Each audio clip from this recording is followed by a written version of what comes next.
एव्हीके green solutions private limited या पिनाक ग्रुपच्या उपकंपनीने विकसित केलेल्या अत्याधुनिक सेंद्रिय कचरा प्रक्रिया प्रकल्पाचे आणि सस्टेरा प्रायव्हेट लिमिटेडच्या पर्यावरण प्रयोगशाळेचे उद्घाटन खासदार मेधा कुलकर्णी, नगरविकास राज्यमंत्री माधुरी मिसाळ, महापालिकेतील विरोधी पक्षनेते नगरसेवक ॲडव्होकेट निलेश निकम, नगरसेविका मंजुषा खर्डेकर यांच्या उपस्थित करण्यात आले.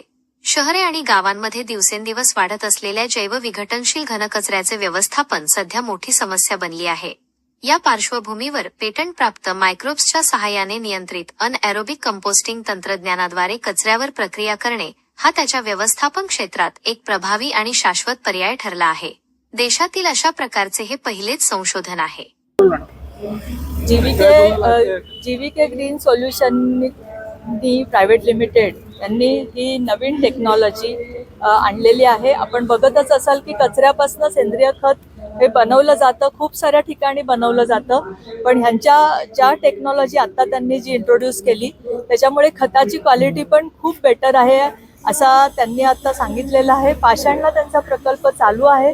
निश्चितपणे पुणे शहरासाठी जर ही टेक्नॉलॉजी आपल्याला प्रभावी असेल तर आपण पुणे शहरासाठी डिसेंट्रलाइज प्रोजेक्टसाठी नक्की ही जीव्हीकेची टेक्नॉलॉजी वापरू आणि तशी महानगरपालिकेला आपण प्रस्ताव निश्चितपणे देऊ. महानगरपालिकेमध्ये पण आपण त्यांचं एक प्रेझेंटेशन पुढच्या येणाऱ्या काळामध्ये ठेवू, कारण पुणे शहराचा कचऱ्याचा प्रश्न सोडवण्यासाठी जर अशी कुठली कंपनी पुढे येत असेल तर निश्चितपणे आमच्याकडनं त्यांचं स्वागत. त्याच्यामध्ये एकच प्रॉब्लेम आहे की तो तयार होणारा मी दिनेश चंद्रात्रे. आम्ही हे जे 4 जण उभे आहोत ही सगळी माझी टीम आहे की ज्यांनी याच्यामध्ये भरपूर माझ्या बरोबरीने अपार कष्ट केलेले आहेत.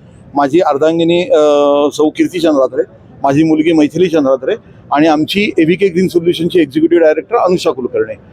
आता एक्झॅक्टली हा शोध काय आहे तर हा शोध आहे बायोडिग्रेडेबल सॉलिड वेस्ट, म्हणजे जैव विघटनशील जो मॅटर आहे ही गोष्ट किती लवकरात लवकर विघटन होऊ शकते याच्याबद्दलचा हा शोध आहे. आज रोजी जगामध्ये ज्या काही पद्धती उपलब्ध आहेत त्याच्यामध्ये जैव विघटनशील पदार्थ हे सगळे लँडफिल किंवा डम्पिंग ग्राउंडवर सोडले जायचे, टाकले जायचे आणि तिथे सदरचे जैव विघटनशील पदार्थ विघटन होण्याकरता 3 ते 4 महिन्याचा कालावधी लागायचा. तर 3 ते 4 महिन्याच्या कालावधीमध्ये त्याच्यामध्ये फ्लाईज तयार व्हायचे, मॉस्किटोज तयार व्हायचे, अनारोग्यकारक परिस्थिती निर्माण व्हायची. याच्यामुळे या सगळ्यातनं प्रेरणा घेऊन 2007 सालापासून मी या सगळ्या प्रकल्पावर सुरुवात केली काम करायला. त्याला माझ्या पत्नीने योग्य ती साथ दिली आणि आम्ही सगळ्यात महत्त्वाचं काय झालं होतं त्याच्यामागे प्रेरणा आम्हाला थोडंसं एक वेगळ्या ॲक्सिडेंटमधनं मिळाली आणि त्याच्यानंतर मग आम्ही शोध करायला लागलो की जर सर्व प्रकारचे ह्युमन बॉडीज म्हणा किंवा प्राणी हे जर सगळं 24 तासामध्ये किंवा 36 तासामध्ये अन्न पचवू शकतात तर याचाच अर्थ काय की या जगामध्ये ईश्वराने कुठेतरी ही सिस्टीम निर्माण केलेली आहे की जी हे सगळं विघटन 24 ते 36 आहे. मग ती काय सिस्टीम आहे याच्याकरता आम्ही बायोलॉजीची काही पुस्तकं म्हणजे 7वी पासूनची वाचली, अभ्यास केला आणि माझ्या पत्नीने जवळजवळ 1.5 कोटी मायक्रोब्स चा स्टडी करून काही मायक्रोबचं कॉन्सोर्शियम तयार केलं. जे कॉन्सोर्शियम आज रोजी प्रयोगशाळेमध्ये सिद्ध झालं की अनएरोबिक कंडिशनमध्ये म्हणजे जिथे ऑक्सिजनचा संपर्क नाही त्या कंडिशनमध्ये 24 तासामध्ये जैव विघटनशील पदार्थ याचं विघटन पूर्ण करते. या जैव विघटनशील पदार्थ कशा प्रकारचे असतात तर कार्बोहायड्रेट, प्रोटीन आणि लिपिड हे मेन जैव विघटनशील पदार्थ असतात. त्याचे जे फॉर्म्युलाज आहेत ते सगळे जे बनलेले आहेत किंवा जेवढे म्हणून या जगामध्ये ऑर्गॅनिक मॅटर आहे ती सगळी बनलेली असते CHONPS, म्हणजे सगळ्यात पहिला मॉलिक्युल असतो C6H12O6 आणि त्याच्यापासून मॉलिक्युल्स तयार होतात आणि त्याचे जे कॉम्प्लिकेटेड चेन्स असतात म्हणजे पहिला असतं कार्बोहायड्रेट, त्याचे कॉम्प्लिकेटेड चेन म्हणजे प्रोटीन आणि त्याचे कॉम्प्लिकेटेड चेन म्हणजे लिपिड आणि हे सगळं डिसइंटिग्रेट आम्ही करतो. आज रोजी बाजारातली सगळी मशीन काय करतात, हे सगळं जाळतात किंवा त्याला हीट देतात आणि आम्ही काय करतो तर आमचे मायक्रोब्स त्याच्यावर ॲक्ट होऊन 2 व्यक्तींचा एकमेकातला गुंतलेला जो हात आहे जसा आपण आल्हादपणे तो सोडवतो, गाठ सोडवतो, तसे ते दोन्ही गोष्टी वेगळ्या करतात आणि ह्या सगळ्या गोष्टी 24 तासामध्ये करून या जर गोष्टी आपण निसर्गाला परत केल्या तर त्या झाडांच्या मुळापाशी किंवा खताच्या रूपाने जर आपण मातीमध्ये मिसळल्या गेल्या तर त्याचा फायदा काय होतो की मातीमध्ये असणारे सॉईल मायक्रोब्स त्या गोष्टी इझिली डायजेस्ट करू शकतात कारण ते त्यांचं अन्न असतं. जसं आपलं अन्न भाकरी पोळी आणि काहीतरी भाज्या आणि हे आहे, तर तसंच त्या मायक्रोबचं अन्न ते ऑर्गॅनिक मॅटर हे अन्न आहे. ते ऑर्गॅनिक मॅटर घेतल्याच्या नंतर ते मायक्रोब्स जे एन्झाईम सिक्रेट करतात तेच फक्त जगामध्ये वनस्पती ॲब्सॉर्ब करू शकतात आणि ते एन्झाईम्स जे ॲब्सॉर्ब केले जातात त्याच्यापासून वनस्पती फ्लरिश होते. आणि म्हणून आम्ही म्हणतो की आम्ही मातीला आपण जसं आपण एखाद्या लहान मुलाला सांगितलं की तुला दररोज 2 बोर्नव्हिटाचे ग्लास दूध प्यायला देतो आणि त्याला ताकदवान करतो आणि त्याच्यापेक्षा त्याला आपण 100 सूर्यनमस्कार करायला लावणे आणि त्याची मसल डेव्हलप करणे, म्हणजे आम्ही माती फ्लरिश करतो.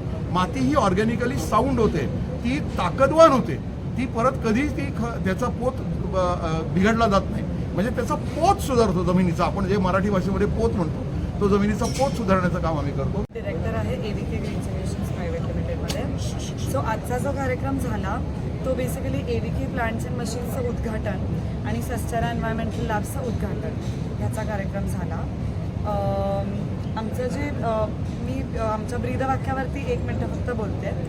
आमचं असं टॅगलाईन आहे की turning waste into environmental health and wealth. So आमचा असा प्रयत्न आहे की वेस्टकडे बघण्याकडचा दृष्टिकोन सगळ्यांचा बदलावा. वेस्ट इज नॉट जस्ट आपण जे काही टाकतो किंवा जे डिस्पोज ऑफ करायचं आहे, पण इट इज अ रिसोर्स. त्या रिसोर्सला how can we use that resource to improve the health of the environment. पहिलं म्हणजे जसं सर आता म्हणले की सॉईलची हेल्थ इम्प्रूव्ह करण्यासाठी आणि turn it into wealth, म्हणजे ऑर्गॅनिक मॅन्युअर जर त्याच्यातून क्रिएट होतात त्यांनी जे शेतकऱ्यांना फायदा होईल, टेरेस गार्डनिंगला फायदा होईल ते.